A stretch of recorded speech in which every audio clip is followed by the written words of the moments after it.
నా సమస్యకు పరిష్కారం చూపండి అంటూ గడ్డం వెంకటరత్నమ్మ మీడియా సమావేశం ఏర్పాటు చేశారు. ఇక వివరాల్లోకి వెళ్తే, నా 7.5 ఎకరాల పొలాన్ని నా కొడుకు గడ్డం సుబ్బారావు సురేంద్ర అనే వ్యక్తికి కౌలుకిచ్చానని, కానీ నా కుమారుడు నన్ను చూడకుండా ఇంట్లో నుండి గెంటేశాడని, గత 5 సంవత్సరాలుగా 2 కూతుళ్ల వద్దనే జీవనం సాగిస్తున్నారు. పోలీసులు దయచేసి ఆ సురేంద్ర అనే కౌలుదారుడి నుండి మా పొలాన్ని మాకు ఇప్పించాలని కోరారు. మా ఆయన పేరు గడ్డం ఆంజనేయులు. మాకు ఆస్తి బాగా ఉంది, కానీ నా కొరకు రాసిచ్చాడు 4 ఎకరాల పొలము.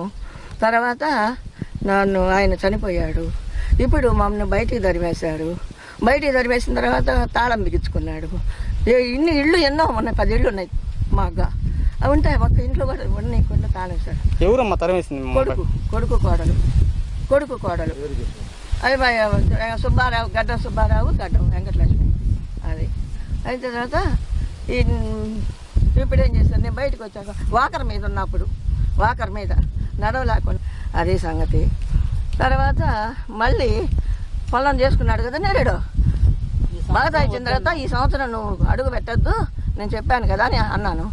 అట్లా చూసుకుందామని బెదిరిస్తే పోయాడు. అట్లాగా వచ్చి ఈడ దున్నాడు. మళ్ళీ ఈరోజు దున్ని నాలేతలు వేస్తున్నాడు. అప్పటికి మేము మొన్న వచ్చాము, 3 రోజులు నాడు వస్తాడు మమ్మల్ని చూసి వెళ్ళిపోయాడు. ఇటో వెళ్ళిపోయాడు. అయిపోయిందా? వెళ్ళిపోయిన తర్వాత మేము చేప చూస్తాం వచ్చాం, వస్తారేమోనని రాలా.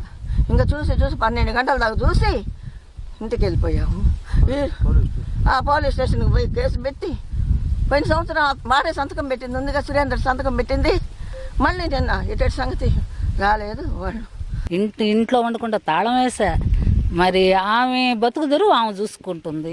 మరి మా కూతుళ్ళ దగ్గరికి వచ్చి మరి నాకు అంత బువ్వ పెట్టమంది. మరి ఆమె నేను రాసిస్తాను మీరు చూడండి అన్నది. అందుకని ఆమె ఇచ్చింది. ఆమె మందులకైతేనేమి మాకులకైతేనేమి ఆమెకు కూడా కావాలి కదా.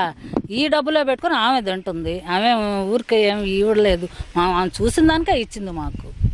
ఇంకా వాడు పొద్దులతో మా మీదకి వస్తుంటే దౌర్జన్యానికి మేమేం చేయాలి? అందుకని కలెక్టర్ కాడికి పోవాలి అనుకుంటున్నాం.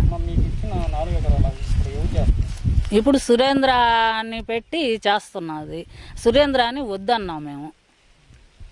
ఆయన మగతా కూడా సరిగా ఇవ్వట్లేదు. అందుకని మేము సొంతంగా చేసుకోవాలనుకుంటున్నాం. రాసిచ్చున్నాం. పోయినసారే రాసిచ్చాం. ఈసారి కూడా ఈ సంవత్సరానికి చేసి వదిలేయమని చెప్పి ఆయన స్టేట్మెంట్ తీసుకున్నారు ఆయన దగ్గర. అంతే. మరిన్ని అప్డేట్స్ కోసం మన HN9 టీవీ ఛానల్ని సబ్స్క్రైబ్ చేసుకోండి.